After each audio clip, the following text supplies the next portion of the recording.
ये जिस चीज के बारे में हम जो बात करने जा रहे हैं, चर्चा करने जा रहे हैं, वो चर्चा काफी महत्वपूर्ण इसलिए है क्योंकि आज का जो मन है, आज मन जिस चीजों से झगड़ रहा है, जिस चीजों के साथ जुड़ा हुआ है, वैसे ही मन को ज्यादा एनर्जी की या ऊर्जा की आवश्यकता बढ़ने लगी है। मतलब पहले मन अगर 100 यूनिट्स में काम करता था, फॉर एग्जाम्पल खेती करनी है, घर संभालना है और जानवरों को खाना खिलाना है।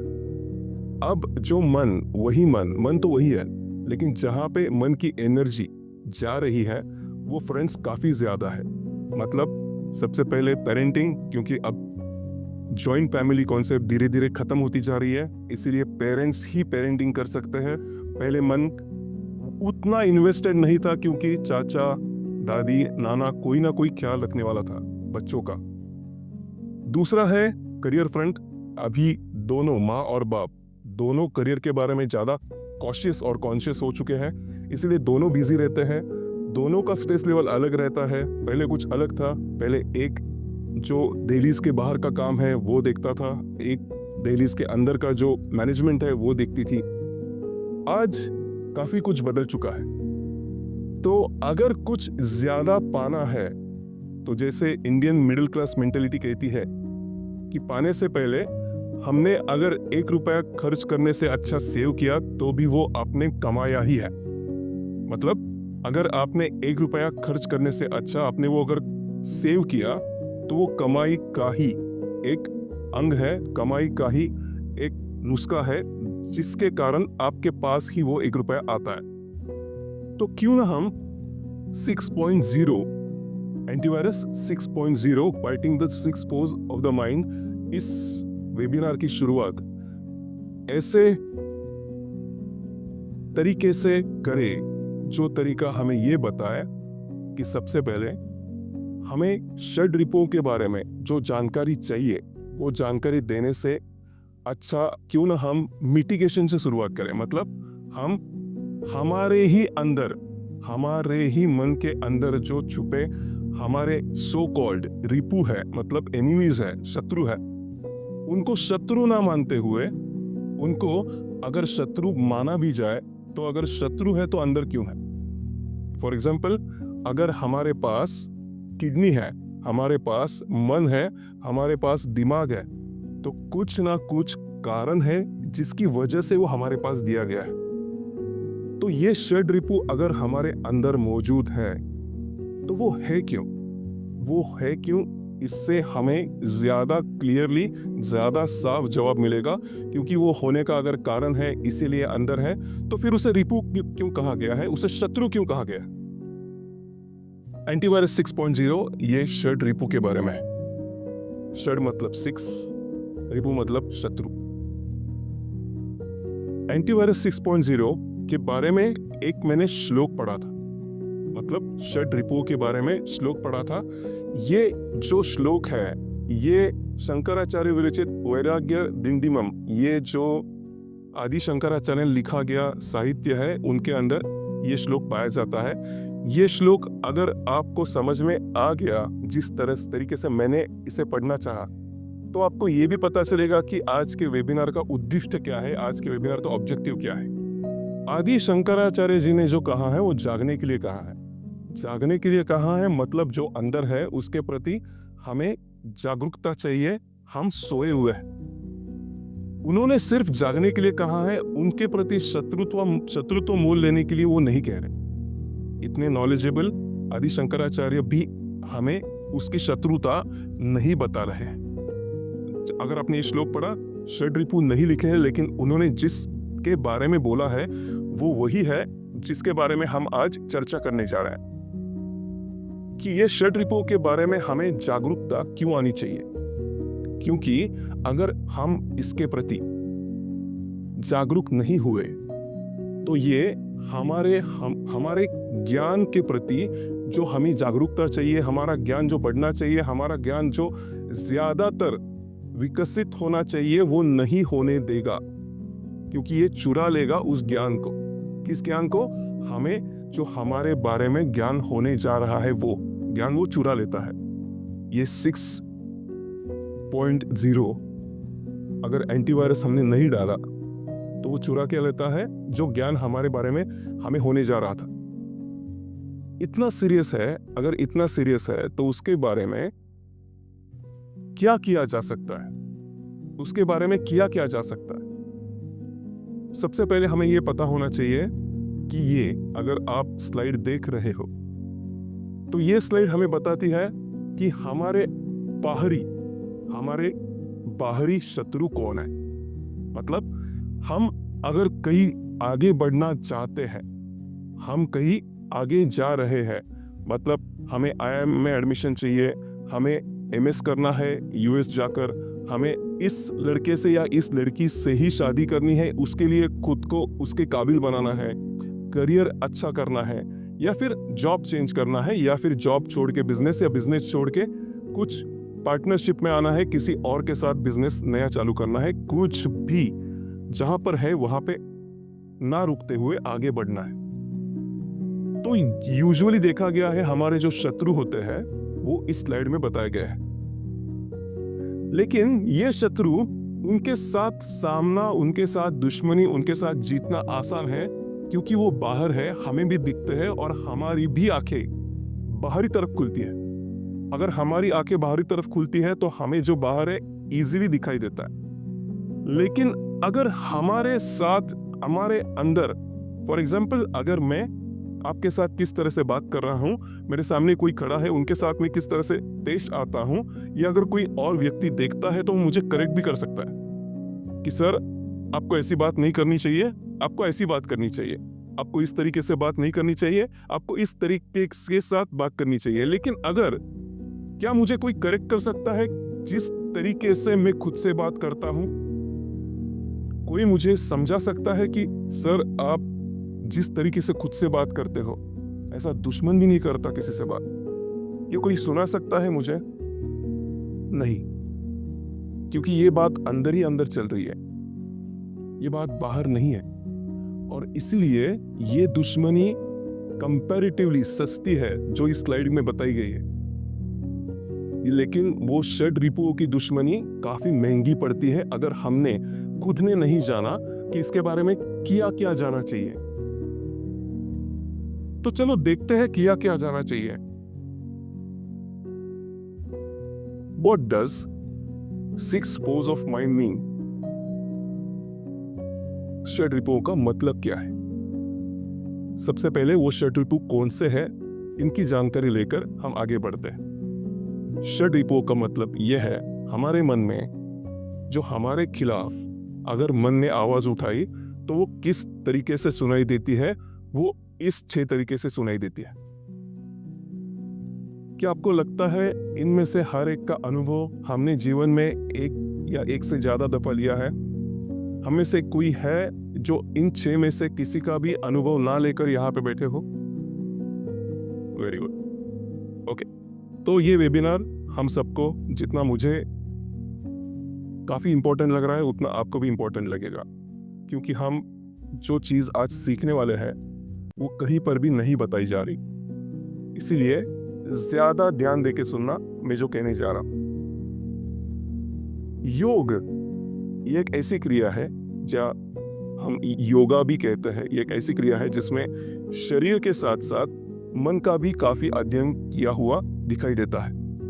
महर्षि पतंजलि ने अष्टांग योग बताया है, मतलब यम, नियम, प्राणायाम, ध्यान, धारणा, समाधि। आपको पता है यम, नियम, आसन, प्रत्याहार, प्राणायाम, धारणा, ध्यान, समाधि, ये सुना है आपने?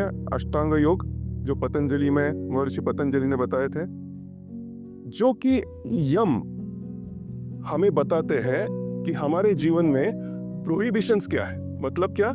हमारे जीवन में हमें पक्का जो नहीं करना है वो क्या है, उसे प्रोहिबिशंस कहते हैं या उसे यम कहते हैं। और नियम मतलब क्या? अगर हमें वो नहीं करना है तो उसकी प्रोसेस क्या है, मतलब क्या फॉलो करे जिसके कारण हमें जो करना ही नहीं है वो ना करने में आसानी हो। यम का मतलब है प्रोहिबिशंस, नियम का मतलब है उस प्रोहिबिशन के लिए दी गई प्रोसेस। क्या नियम है जिस जो पालन करने के बाद हमें प्रोहिबिशंस को प्रोहिबिट करना आसान हो जाए। अब षड रिपुओं का एंटीटोड वही है, षड रिपुओं का एंटीटोड वही है कि वो नियम क्या है। उस नियम को अगर हम समझे तो हमें पता चलेगा कि षड रिपु के ऊपर भी हमें कंट्रोल आ सकता है। आदि शंकराचार्य जी ने कहा है जागृत जागृत, जगने के लिए कहा है, दुश्मनी मोल लेने के लिए नहीं कहा। इसलिए कंट्रोल चाहिए। फॉर एग्जाम्पल, आपको प्रोपोफोल पता है? प्रोपोफोल पता है? आपको माइकल जैक्सन पता है? माइकल जैक्सन सुना है? माइकल जैक्सन जिस ड्रग के ओवरडोज से गुजर गए,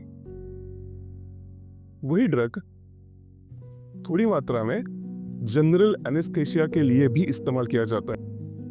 मतलब यहाँ पे कुछ ऐसी बातें बताई जा रही है कि प्रोपोफोल का कुछ एक स्पेसिफिक अंडर सुपरविजन अगर इस्तेमाल किया जा सकता है तो वो चाहिए, वो हमें काफी मदद भी करता है। लेकिन वो गुजरे ओवरडोज की वजह से। षड रिपु, ये रिपु तभी होते हैं जब ओवरडोज होता है। मतलब अलग शब्दों में या आसान भाषा में, काम, क्रोध, लोभ, मद, मोह, मत्सर ये हमारे शत्रु है नहीं। लेकिन अगर प्रोपोफोल की मात्रा जनरल एनेस्थीसिया से भी ज्यादा अगर ली जाती है तो वो ओवरडोज होके जान पर बन सकती है। क्लियर? क्लियर? तो इन्हें शत्रु मत मानिएगा, ये पहली विनती। और ये विनती करने का कारण ये है, हम खुद के ही अगर हम हमारे अंदर ही हमसे ही अगर लड़े तो कोई भी जीतेगा, हम तो जीत नहीं सकते। कौन सा भी मन अगर जीते, हमारी तो हारी है। तो हमें लड़ना नहीं है, हमें उनको समझकर हमारे वश में करना है, कंट्रोल करना है और हमारे फेवर में इस्तेमाल करना है। आगे बढ़ते हैं। नियम क्या है? जिस नियमों के बारे में बात कर रहा हूं वो नियम क्या है? नियम है शौच, संतोष, तप, स्वाध्याय, ईश्वर प्रणिधान। नियम क्या है? शौच मतलब क्लीनलीनेस, संतोष मतलब कंटेनमेंट, तप मतलब डिसिप्लिन, स्वाध्याय मतलब सेल्फ रिफ्लेक्शन और ईश्वर प्रणिधान मतलब surrendering to the higher power. ये 5 नियम बताए गए हैं महर्षि पतंजलि ने, जो अष्टयोग पतंजलि सूत्र में लिखे हैं उसके अंदर। अगर ये हम समझे तो इसका मतलब हमें षड रिपुओं में किस तरह से काम आता है ये भी समझेंगे। अब थोड़ा एक्टिव रहना, मैं कुछ करने के लिए कहने वाला हूं आपको। आगे चलते हैं। पहला षड रिपुओं में से पहला जो है उसे काम कहा जाता है। काम मतलब कामना, डिजायर। और एंटीवायरस क्या है? शौच। अब मेरा एक आपसे सवाल है, वो सवाल कुछ इस तरह है, मैं आपको पूछना चाहता हूं, आपकी मैच्योरिटी के ऊपर पूरी तरह भरोसा करके ये सवाल मैं आपको पूछना चाहता हूं। फॉर एग्जाम्पल, आप आज से 100 साल के बाद इमेजिन करना, जो स्पिरिट है सवाल का उसे पकड़ना और बाद में सवाल ने उसका काम कर दिया तो जो सवाल पूछा है वो भूल जाना, क्योंकि ये सवाल कुछ इस तरह का है कि अगर आज के 100 साल के बाद आपने बॉडी छोड़कर बॉडी से बाहर आना चाहा, मतलब आसान शब्दों में आपने बॉडी छोड़कर, मतलब आपकी अगर मौत हो गई आज से 100 साल के बाद, 100 नंबर मेरा है, आप जो चाहिए नंबर लगा लो। ओके? वो मौत होने के बाद आपको आपके जो रिश्तेदार है वो भी उतने ही जिएंगे जितने आप जियोगे। वो आपके आसपास, आपके डेड बॉडी के आसपास कुछ बातें करते हुए सुनाई दे रहे हैं। वो क्या बातें करे, ऐसी आपकी चाह है। आप क्या कामना करते हो कि वो आपके बारे में क्या बातें करें। मैं आपको 1 मिनट देता हूं, आप नोट कीजिएगा कि आप क्या चाहते हो कि आपको देखते हुए वो आपके बारे में क्या कहे। क्या ये अच्छी माँ थी, ये अच्छा बिजनेसमैन था, ये अच्छी इंसान थी, या फिर ये ना रहने की वजह से काफी नुकसान टल गया। क्या कहे, क्या चाहते हो आप वो क्या कहे। वो क्या कहेंगे ये बात नहीं हो रही, आप क्या चाहते हैं वो क्या कहे। मैं आपको दूसरा सवाल पूछना चाहता हूं। दूसरा सवाल यह है, आपके लाइफ में, आपके इर्द गिर्द आपको क्या देखने को अगर मिलेगा, आपको क्या अगर सुनने को मिलेगा, आपको क्या महसूस करने को मिलेगा, तो आपको लगेगा कि आपने आपकी लाइफ जितनी जीनी थी उतनी आप जी चुके हो। सवाल मैं दोहराना चाहता हूं, आपके आंखों को क्या दिखना चाहिए, आपके कानों को क्या सुनाई देना चाहिए, आप जहां पर हो वहां पर किस तरह की महसूसियत आप करना चाहते हो, ताकि आपको पता चले कि आप जिस क्वालिटी का जीवन चाहते थे वो क्वालिटी आपने जी ली है, पूरी तरह जी ली है, और आपका जीवन आज पूरी तरह से आप जीकर काफी अच्छी तरीके से, काफी अच्छी तरह से अंदर ही अंदर आप बहुत ही ज्यादा खुश हो। वो जीवन अगर आप चाहते हो पूरी तरह खुशी मिलने वाला जीवन हो, तो वो उसमें क्या क्या सुनाई दिखाई और महसूस करवाने की आजू बाजू के एनवायरनमेंट में ताकत होनी चाहिए। वो पॉइंट्स लिखना है।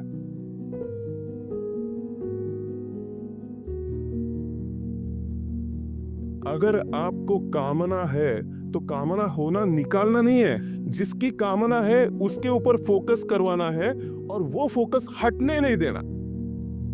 कामना शत्रु कब बनती है, मुझे ये भी कामना है, मतलब मैं करेज भी इस्तेमाल करना चाहती हूँ, मैं पीपल प्लीजर भी होना चाहती हूँ, मैं बहुत बढ़िया सब रिलेटिव्स में फेमस भी होना चाहती हूँ। नहीं, अगर आप अनकन्वेंशनल चॉइसेस लेंगे तो आप रिलेटिव्स को प्लीज नहीं कर पाओगे, क्योंकि काफी सारे फंक्शंस तो आप पहुंचोगे ही नहीं, क्योंकि आप अपने सपने पूरे करने में लगे हो। तो हर कामना पूरी होने की कामना शत्रु है। मेरी एक कामना है जिसके लिए मैं जीवन भर जुटा हूं, ये कामना मित्र है। बाकी सोच क्लीन इट, डिलीट इट, आगे चले। यस, दूसरा एनिमी है क्रोध, इसका एंटीवायरस है संतोष। मैं आपको एक एक्सरसाइज देना चाहता हूं। एक आसान सा एक्सरसाइज है, लेकिन करना सबको है। आप एक ही घर में बैठे हो तो भी सबको इंडिविजुअली करना है, आप अलग अलग जगह बैठे हो तो भी सबको इंडिविजुअली करना है। मैं आपको विनती करना चाहता हूं, आप जिस जगह बैठे हो वहां से उठिएगा, आपके पड़ोस या ऊपर जो कोई रहता है उनके घर की बेल बजाइएगा। अगर आप गाड़ी में हो तो आप कॉल करके किसी को पूछ सकते हो, जरूरी नहीं कि आपके पड़ोस की गाड़ी में जाओ, क्योंकि वो आपको जानते नहीं होंगे। अगर आपको जानते नहीं होंगे, ये सवाल का जवाब नहीं दे पाएंगे। सवाल सिंपल है, पड़ोस में जाना है और उनकी घर की बेल बजा के, घंटी बजा के दरवाजा खोलने के बाद पूछना है, उनको पूछना है, इतने साल, इतने महीने हम एक दूसरे को जानते हैं, आपको मेरे बारे में सबसे अच्छे लगने वाली 2 चीजें क्या है। क्या पूछना है, आपको मेरे बारे में सबसे अच्छी लगने वाली 2 चीजें क्या है। आपके पास 3 मिनट्स है, आप अभी उठिएगा और नेबर्स को ये पूछ कर आइएगा। अगर आप गाड़ी में हो, नेबर्स नहीं है, तो आप कॉल पे पूछ सकते हो, लेकिन कॉल ही अल्टरनेटिव है, ये सेकंड ऑप्शन है। ठीक है, आपका समय शुरू होता है अब। उठिएगा, अगर दो लोग एक ही घर में हैं, दोनों ने अलग अलग बेल्स बजानी है, अलग अलग घर की। अब कुछ इस तरीके से सोचना। अब जाकर वहां से कॉम्प्लीमेंट लेकर आई और आपने ये सोचा कि मुझे झूठ बोलने वाले लोगों का गुस्सा आता है। वो गुस्सा जब इसके पहले बार आया था, किसी ने झूठ कुछ बर्ताव किया था, कुछ झूठ बोला था और आपको पता चला था कि ये झूठे तरीके से बर्ताव कर रहे हैं, ये झूठ बोल रहे हैं, ये सच नहीं कह रहे, ये मैनिपुलेट कर रहे हैं। तो वो जो गुस्सा आपने अनुभव किया था, इमेजिन करना वही वाक्य, वही इंसिडेंट्स, अगर ये कॉम्प्लीमेंट उस घर से हमारे घर तक चलते हुए आने के उस दौरान आपने अगर ये कॉम्प्लीमेंट सोचते हुए उस वाक्य को याद किया, तो आपको गुस्सा उतना ही आएगा। If you do daily something that gives you pleasure, if you take your hobby seriously, if you do something that makes you happy on daily basis, keeping that as a priority, you cannot be angry with anyone, not even with yourself.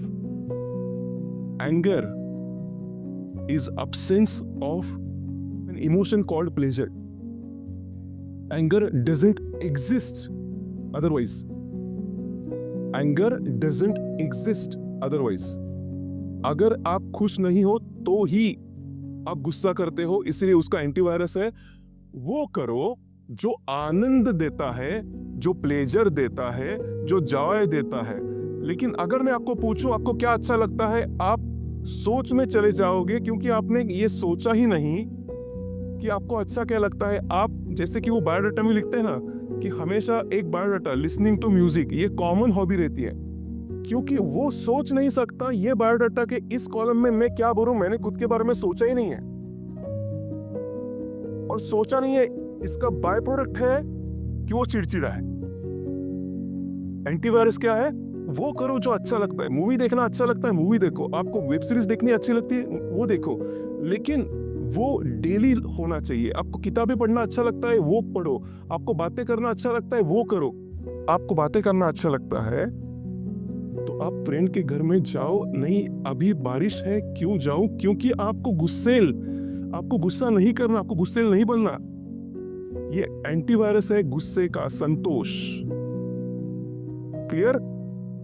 वो महसूस करो जब complement मिली, आप कैसे आए हो घर पर, मुस्कान रुक नहीं रही थी। अगर बीच में सिक्योरिटी गार्ड आता है, उसी दौरान सिक्योरिटी गार्ड आकर बोलता है आपकी जो गाड़ी है गलत जगह खड़ी है, आपको किसी और जगह खड़ी करनी होगी, क्या आपको सिक्योरिटी गार्ड पे गुस्सा आएगा? नहीं आएगा, क्योंकि एंटीवायरस लोड कर आए हो आप। संतोष।